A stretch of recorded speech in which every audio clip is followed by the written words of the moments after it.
It is such a joy to be with you here today and to celebrate the Feast of the Epiphany with one another.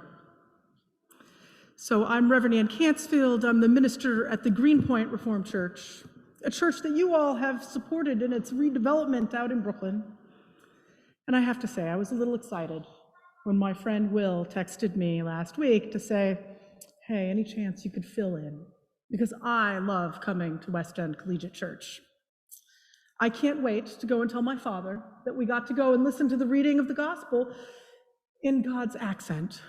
Because growing up, that was what my father said Dutch was, the language of God. And in fact, I did study it for a year in college. I was a terrible Dutch student. So the reason why I love church, your church, my church, all church, is that I am very change adverse. I'm very anxious inside, rather afraid of new things. I think I love church because I could get to sit in the same pew. I can recite the same liturgy. There's a beautiful calendar around the year of routine. And now that I'm a minister, I get to wear a uniform. So in short, it just provides for all of my needs. I don't have to go and make any real big decisions or choices. Things rarely change in church until they do. I realize this need to know what has happened before or what is coming before me, in other words, my deep anxiety, is the reason why I studied history in college. That the past is done. There aren't really too many surprises. I remember being incredibly interested in studying World War II history. It was only more recently when I came upon some letters of my grandfather, who was a doctor on the front during the war, to my grandmother, that my grandmother during that time and my grandfather did not know how it was going to turn out. I just took it as a fact that the Allies would win. But in the moment, they were terrified. They had no idea that my grandfather would come home. And they never even got to know what an amazing granddaughter they were going to have. I suspect that we tend to look at the Bible in the same way. That it was written well after the events that had taken place, but by some authors who fully understood their meaning and so could write them down for us. We tend not to think about what it might have been like when the Magi saw the star. Or a little bit before that, when the angel showed up to Mary. There's a reason, I think, why the angel greets people with, "Do not be afraid." Because I think it's probably really terrifying to have an angel show up and tell you you're going to go and give birth to the Son of God. Like, that does not sound like an appealing thing, right? Like, we tend to just gloss over this thinking, wow, what a wonderful thing. Let's go and sing the Magnificat. But it was probably really terrifying. And I bet that she didn't really know what the Son of God even meant. Because if you actually do a word study on the whole thing, it doesn't really make much sense. I have yet to figure it out myself. And now, today, we have these Magi who show up. They followed a random star. Let's just think about how incredibly weird that is for a moment, okay? They're looking up in the sky and they're like, wow, there seems to be a new star up there. Seems to be maybe shining brighter. Let's look at our, drawings of the sky, because we study the sky. And then they follow it. And then they seem to understand what's happening. It's a lot of change right there. They really took some risks, those Magi. There was this time that a fellow minister offered to give me a ride at some church conference that we were at. He was a denominational executive, and I was brand new. I wasn't even ordained, and I thought he really knew what he was doing. And he decided to go and drive back a different way, right? And I was like, why are you driving a different way? You know the way back home to our hotel that we're staying at. And he's like, oh no, I just always like to go a different way so I can go and see new things. I didn't realize, like, I was so anxious. I'm like, dude, take the right road, the road you know. The road traveled, take the road traveled. It was in the days before GPS. I'm always reminded of that today with the story of the Magi, because I think that they were some very serious risk takers, and they made some huge change.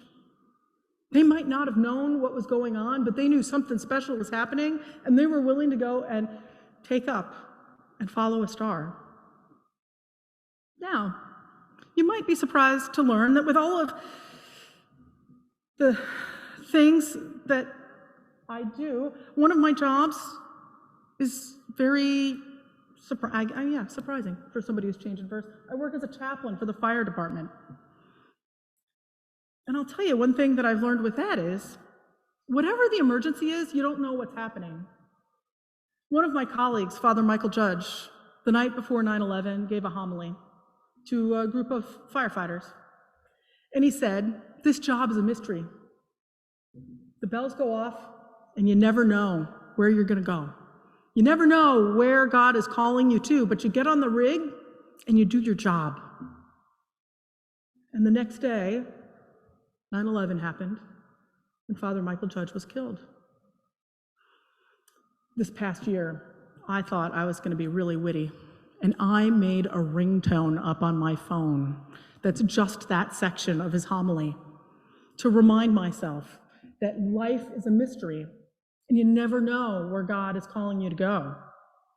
So now, when I get called for a fire, Michael Judge tells me to get up and do my job. Now, the interesting thing about never knowing what's going on is that you tend to think that someone else actually does know what's happening when there's a big event in the city. Often something will happen and a congregant will text me like, hey, I see fire vehicles. Do you know what's happening? And most of the time, I say, oh, consult the Citizen app.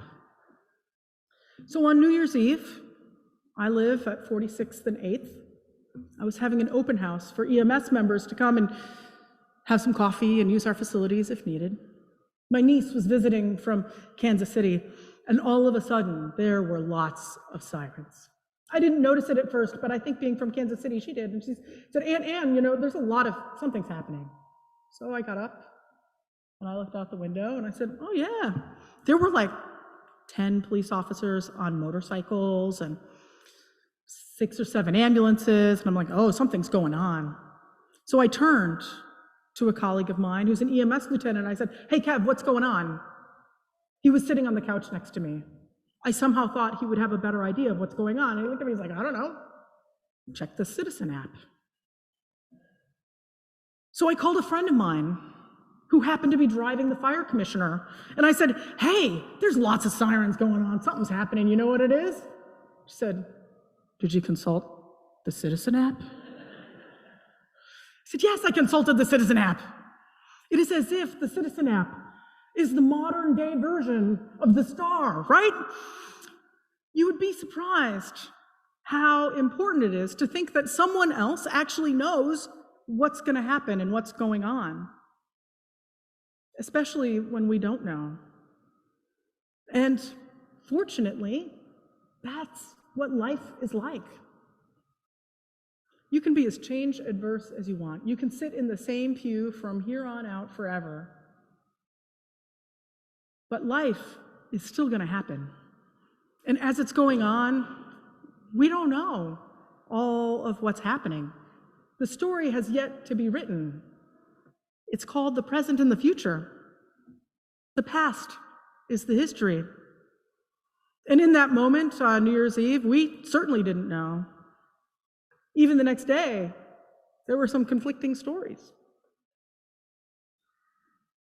I'm learning over time to emulate those magi, to lean in and to trust God's calling, to be surrounded by people who remind me that you can try new things and go a different way, and that is God's calling for us. It really is not easy for some people. And for those people, the ones who seem stuck in the ways of old, come sit with me. We can cheer each other on. We can try some new things, because even if we don't, things will happen to us. I am still very off kilter by the fire that happened at Middle Collegiate Church. I really grew up 2 pews from the back on the left side there. And some days I have to go and tell myself, well, that fire didn't happen, the pew's still there, you're safe. Because I don't know what the future's going to hold.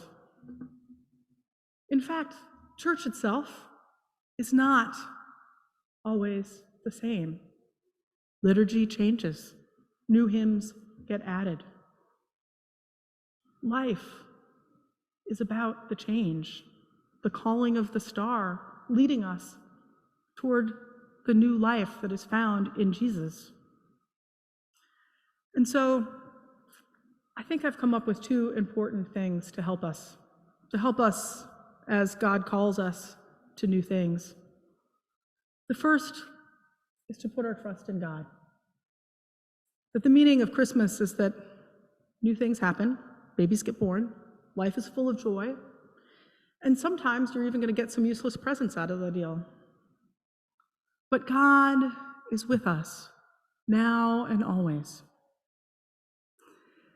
And the second one is also a little bit more tricky, but it's to trust in one another. That among this group here at West End Collegiate, you are blessed with all of the wisdom you need to encourage one another through the changes of life. Sure, it might feel uncomfortable to share your vulnerabilities, to share your fears, to put your trust in one another. But the group is always wiser than the individual. And if somebody actually asked me why one should really commit to a faith community, it's because we need one another to help us along the way. Otherwise, we'll just fall into the same old habits. I found it really inspiring one day in the fire department. I was talking to a rather older, wiser, grislier chief. And he said, they call us the bravest, but really, you get a whole group of us together and only one of us actually has to be brave. It's somebody who isn't you. And you just think that, well, that guy is, he's got it together. He knows what's happening. And you put your trust in that guy. And the thing is, everybody's putting their trust in a different guy and we can go and accomplish a lot. Not too long afterwards, a different chief came up to me. It was our first event after the severe lockdown of the pandemic.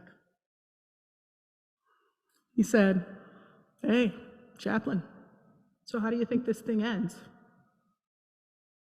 And I looked at him and I said, "I don't know, you're the chief of the fire department. Don't you get the manual?" He really thought that because I was supposedly close to God, I had some inside scoop. But he trusted that. And we need to trust one another in such ways. You know what's going on, and you know what's going on, and you know what's going on, and you know what's going on. And together, we're going to make sound, wise choices. And you inspire me, and you inspire me, and you inspire me. And so, you know what? We can go and commit to trying new things, going different ways, picking up a New Year's resolution. This morning, in order to encourage us with this new year, I wanted to introduce you to a gift of star words. It's a new trend among my minister friends. You take a word for the year and you write it on a star. I happen to think I've elevated the activity because I have found wooden stars on Amazon. They're not just paper stars, so they're fancier ornaments for your tree next year.